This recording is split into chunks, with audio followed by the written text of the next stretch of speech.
Okay, so now we've met all of the conditions. All that's left now is to see the end. Oh, and I don't think... Can I skip this? The space they found themselves in outside of the wheelhouse was far too narrow to be called a hallway. Oh, no, wait, we can't skip this. Ah, no. No, we got this Morse code bullshit. Yeah, goddamn. One more fucking puzzle. Damn! Still, this is odd, isn't it? He's got the that's the number 6 bracelet. It's not a 0 bracelet, but a 6. Ah, shit. I remember this one.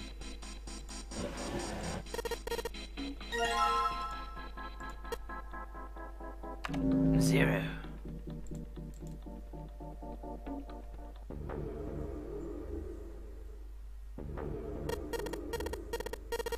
Oh, I can't skip this. Well, if he wasn't one of us, there's no way that man could be 0. Don't you get it? The letters that spell 0 on the TV screen? The captain's clothes he got on. And of course the bracelet with 0 on it. It's too obvious. Look, look, this is 0 right here. This dead body is 0. Does that seem kind of funny to you? Yeah, you're right. Only an idiot would see through something like that. No, that's not the point. I'm not trying to make fun of them for thinking a trick like this would work. I'm sure they didn't think it would work, which makes me wonder, why did they do it? I think this is a challenge. A challenge from the person who's really behind all of this. He's making fun of us. Don't you get it? If whoever killed this guy really wanted us to think this corpse was 0, they never have put a bracelet on it.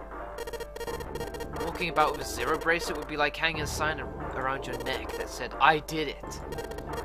Anyone with a brain would be able to see that this guy is supposed to look like everything 0 is supposed to be. Just like we did. The killer must have known we wouldn't think he was 0, and put the bracelet on him anyway. Do you know why? Why?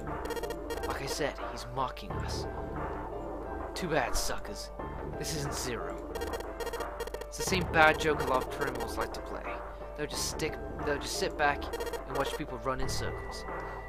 Look, here I am. What's wrong, guys? Come on, catch me if you can. That's really twisted. But it almost seems kind of childish. Yeah, you're right. It's really childish. It's like it's just a game to whoever the person is. Whoever this person is. That's just what seems funny to me. Junpei bent down next to the corpse. Alright, let's get back to the point. Who killed this man? I don't know. And what's this guy's deal? Who is he? How'd I know that? If I knew anything, I would have told you. You have no idea who he is? Why would I? Junpei sat back on his haunches and thought. We should check and see if he's got anything on him. That might tell us who he is. Give me a hand here, Clover. What? We've got to flip him over. How else are we going to search his pockets? Clover didn't move. Junpei had no choice but to move the body on his own. He grabbed hold of an area not completely covered in blood and shoved. It took a moment, but eventually Junpei felt the man's bulk begin to shift.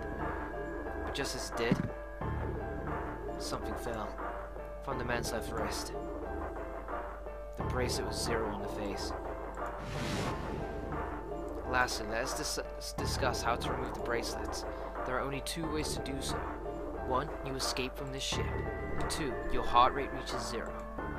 In other words, once the bracelet is taken outside the confines of this ship, or detects that where his heartbeat is fallen to 0, it will shut down automatically. Junpei stared at the bracelet. This man, he's dead, isn't he? Detective Junpei! Huh? No, it's just... I guess I didn't really think about it until right now. If his bracelet's off, that means he's dead. Well, it's pretty obvious he's dead. You don't really need to look at his bracelet to figure that one out. Yeah, I guess you're right. It is pretty obvious. He looks a lot better than the other bodies we've seen though, you know? I mean, if there wasn't all this blood, he'd almost look like he was still alive. I mean, I know it's kind of a messed up thing to say, but he kind of has it better, you know? Dying from a bomb going off inside you? I mean, that's just... Junpei. Summer Snake's bones went right through his skin. I think the explosion must have thrown him against a wall or something, you know? Mutilating his face, busting everything about him, you know? Completely deforming him beyond recognition. That's pretty fucked up, right, Clover? This dude's got it good. There's a broken bone just sticking out of his left arm. Here we go. Suddenly, Junpei realized what he was saying. How could he have been so cruel? He clapped his hands over his mouth. But it was already too late. He turned to look at Clover. She was glaring at him furiously. What did you just say? Her words sounded cold. He knew an apology could hardly atone for what he's done, but he tried anyway. Oh man, I'm so sorry. I shouldn't have said that. I really didn't know what I was thinking. I mean, no. That's not what I'm talking about. What did you say about his arm? Arm? Yes, his left arm. You said it, didn't you? Well, yeah, I did, but... I mean, didn't you see it too? Of course not. I could barely look at him. Clover took a quick, deep breath. Are you sure it was his left arm? Junpei fought back. Yeah, I'm pretty sure it was. And he had a broken bone, right? The hell are you getting at here? Just shut up and answer me. She shoved her face closer to his. He could see the fire in her eyes. Junpei winced and swallowed. Yeah, he did. It was pretty bad too. The bone was sticking out the arm. No sooner were the words out of his mouth than Clover's expression changed. Suddenly she was crying. Junpei wasn't sure what to do. Thank you. It was close to the last thing he had expected to hear. Junpei had no idea what had just happened. He didn't think he'd done anything worthy of thanks, and he couldn't understand why she would have chosen that moment to begin crying. So he simply stood there confused. Thank you, Junpei. She thanked him again, and then something even stranger happened. The fuck is going on here? Clover-chan. Clover threw herself into Junpei's surprised arms. What's going on with you? I'm sorry, it's just... I'm so happy. Why? The body in the shower room? It isn't his. It isn't my brother. Huh? It's not Snake. Why on earth would you think that? Because his left arm is... She stopped herself. I'm sorry. I really shouldn't be talking about this. Junpei decided it would be prudent not to press her for any more information. If she did not wish to tell him, she certainly had a reason for doing so. Perhaps more importantly, however, if Clover was so certain, then she was likely right. That meant that the body in the shower room wasn't Snake. It wasn't much, but the knowledge lifted some of the weight from Junpei's heart. He's still alive. I'm so happy. Tears shone in her eyes. Those tears melted Junpei's heart. As she cried, she had pushed herself up against his chest like a child. Junpei put his arms around her and held her tight. Junpei, you were right. No matter what happens, you can never lose hope. You have to remember what's most important, and that's to have faith, and to have luck. If you can remember all of those, that'll bring you good luck. Clover reached into her pocket and pulled something out. It was a laminated bookmark with a 4-leaf clover. I only made it here because you gave me this. I was suspicious of everybody, and I was angry and miserable. But because I had this 4-leaf clover, because of what you said to me,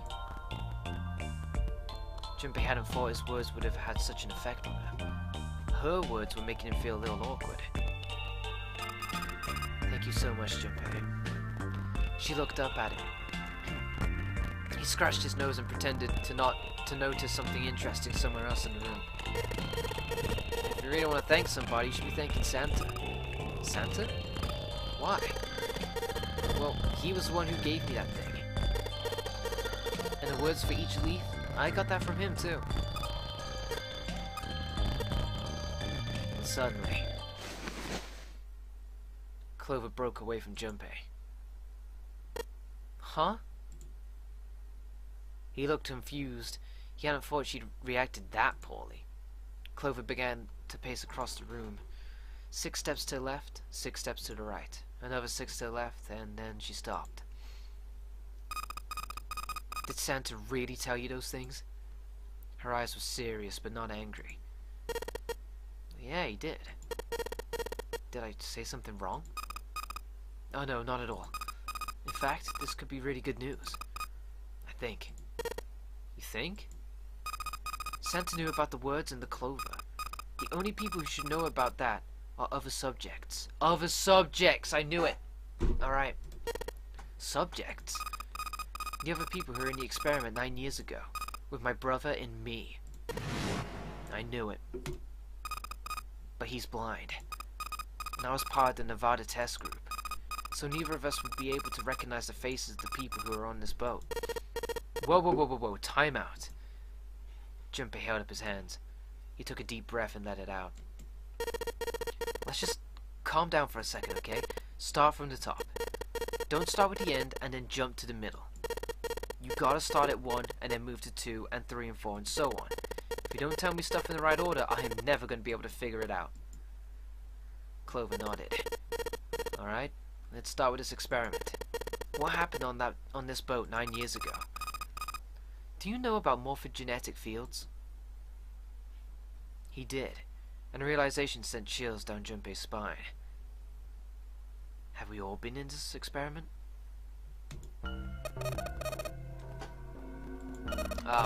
She told us about this, yeah. Junpei recounted what Lotus had told him earlier. Clover nodded.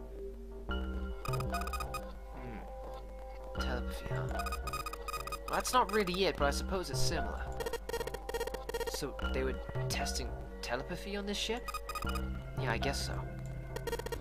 So what exactly did they have you guys do? The same thing that we're doing now. Exactly the same thing. What? The nonary game. 9 people were put on this boat, and 9 others were put into the building in Nevada. And the game started. Junpei grabbed the sides of his head. Look, I'm sorry, but I don't get it. What did the nonary game and some telepathy experiment have to do with each other? Clover bit her lip. She blinked back sudden tears. What had happened to her in Nevada? The ability to access a morphogenetic field is affected by a couple of things. The first is epiphany, and the other is danger. You know how sometimes when you're up against a really tough problem, and then the answer just kind of pops into your head? That's an epiphany. And what you learn from the epiphany can be transmitted with telepathy. When you add danger to that equation, then it gets easier to transmit that information over telepathy. So you're saying the nonary game was supposed to introduce that element of danger? Yeah, but it couldn't be just an old danger. It had to be life or death. And someone did actually die. A girl. Junpei felt the sudden grip of despair in his heart. Something deep, distant, and powerful squeezed in a moment, and for a moment he felt very, very empty and alone. She was on the boat with my brother. I was in Nevada, so I never met her, but I did hear her name. Her name was,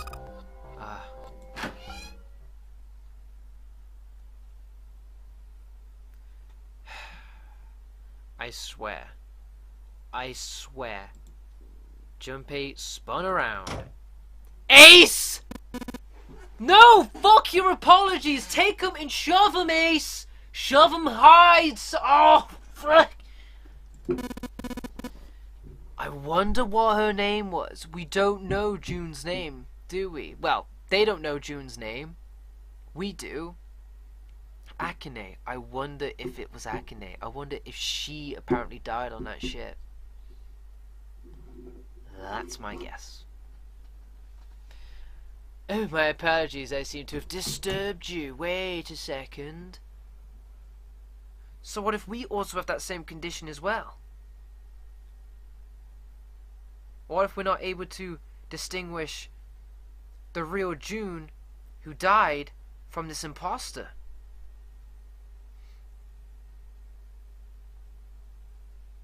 And the others can't distinguish her because they've never met her before. and they don't know her name because she's being referred to as June, hence not raising any flags with her real name. Is June really June? Ace! You two must have strong stomachs. I can't imagine how you could stay in this room for so long. Yeah, you're just the type to just kill and run, aren't you? Ace glanced at the floor, at the corpse covered in blood. At any rate, Junpei, would you be so kind as to come and help me with something? I'm having a little trouble and I could really use your assistance. Come on, it'll only take a moment. Fuck you, Ace! With that, he turned and walked back to the communicator. Like a dick. Clover waited until he was out of sight, then spoke in a small, quiet voice. I don't want Ace to hear us. We can talk about this later. Oh, wait! Wait! Clover ignored him. From outside, Junpei could hear Ace calling. Junpei, what are you doing in there? Hurry up. Arg! Grumbling to himself, Junpei stomped off toward the communications office. Totally, man. Fucking totally. I don't want to hear it. I don't want to hear it, Ace. I just don't want to hear it. Motherfucker!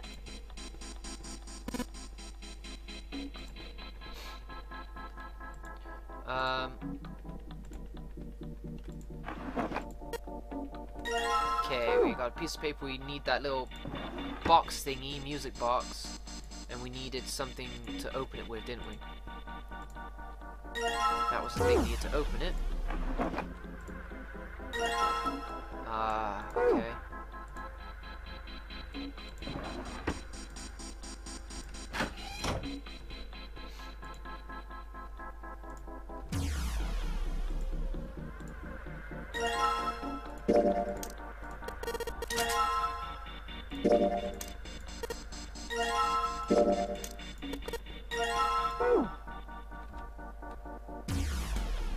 Right.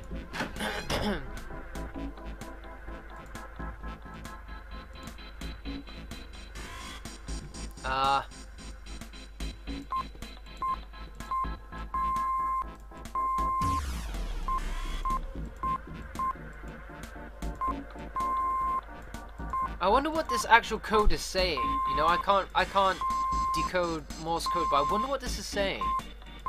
Like, this actual message right now. That's the last one. Hey, yeah.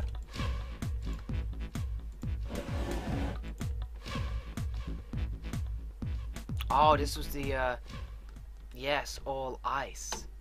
And we can't skip this. This is new. Alice.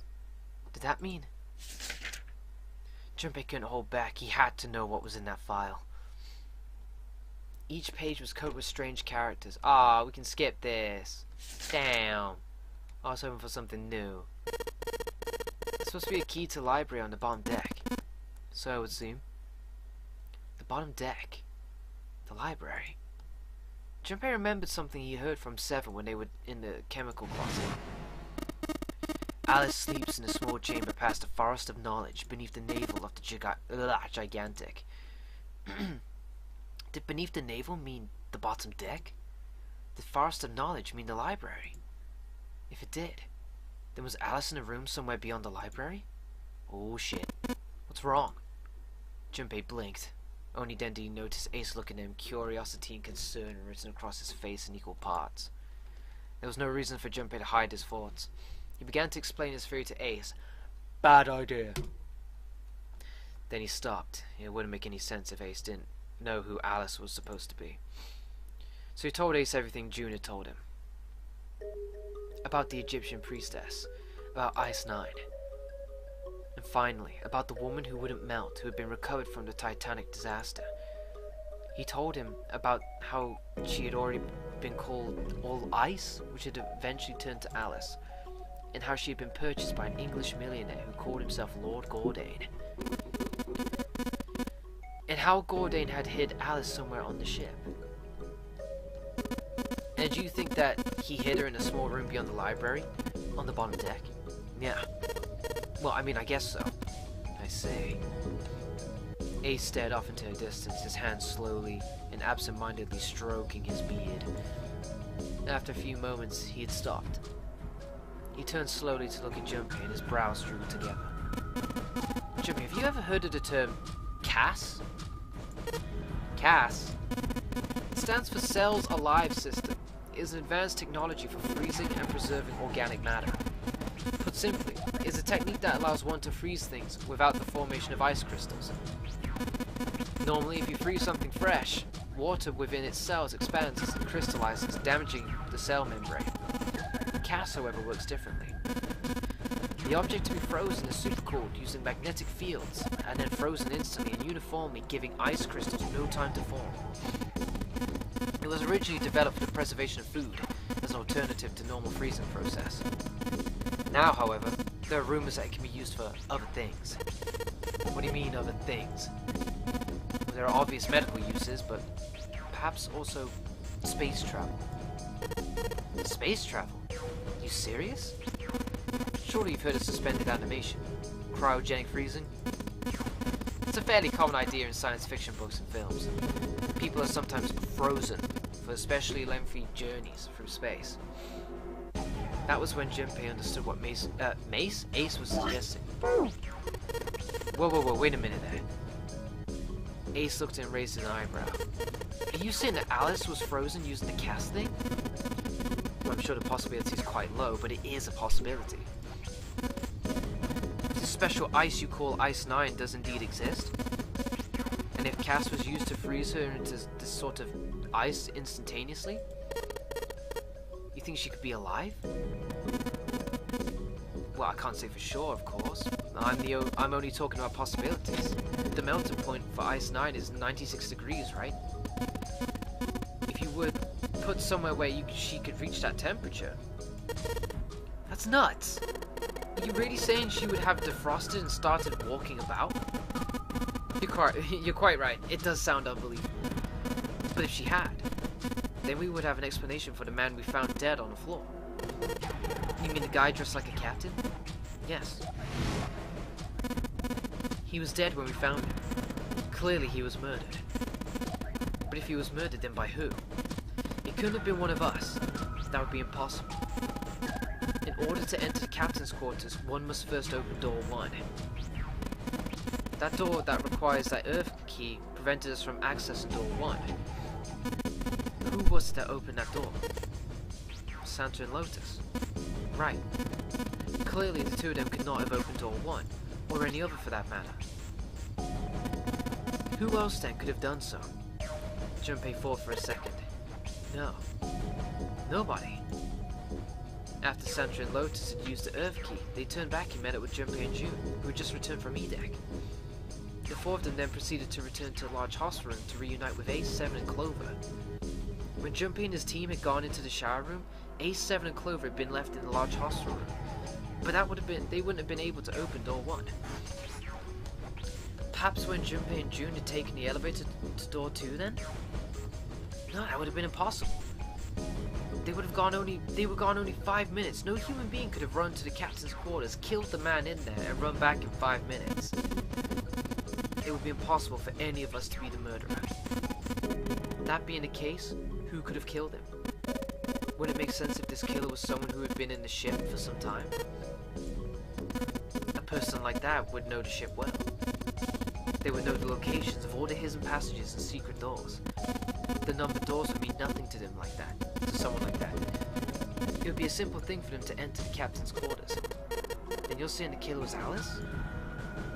It was Junpei's turn to raise an eyebrow. Ace drew his thumb across his lips thoughtfully.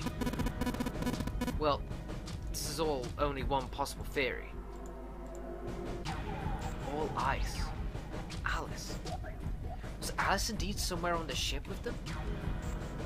Junpei had only one clue. The key card in his hand. It would, he hoped, grant him access to the Forest of Knowledge. But beyond that, what waited for him beyond the Forest of Knowledge? Whatever might be there, however, would have to wait. At the moment, there was nothing Junpei could do.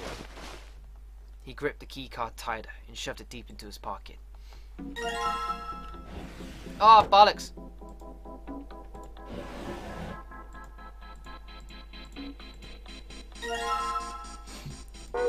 What was this key for again? I totally forgot.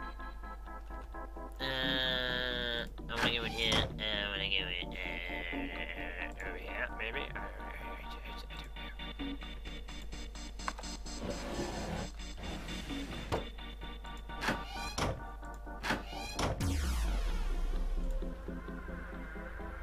Ah, here. Okay, so it was 0 with the yeah. Blah, blah, blah. Okay, so now I need to get this right, man, because I kept fucking it up hard last time, man. So, so 16, 17, 18, 19, 20, 21, 22, 23, 26, 27, 28, 30, 31, 32.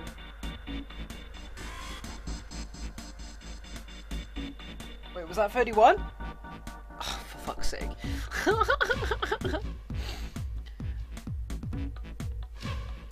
Yeah, so 15, 16, 17, 18, 19, 20, 21, 22, 23, 24, 25, 26, 27, 28, 29, 30, 31. So 35. 35. I'm just gonna put that in here to remember. 35. And E, so that would be 14. 16. Oh wait. 16, 17, 18. Wait.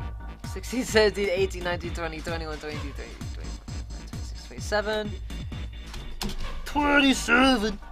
And 0. So 26, 25, 24. 24. Okay, sweet. Alright. 35. Oh, tits, get off me, tutorial. 35. 14. 27. 25. Yes! Get me out of here! I hate that puzzle! Yeah! Clover jump, let's go!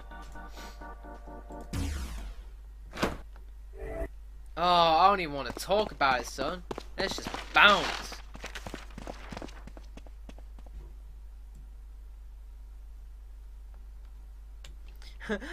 Yes, I'm using the Steam chat to type the code. Oh god, she's got the fucking hand, son! She's losing it! A note? Oh god. Oh god. Okay, this is gonna start cracking, so I'm gonna get me a drink before we get into this, man. Oh, she's got the fucking stuffed mitts. No, dude. Oh, get out of here. I'll be right back.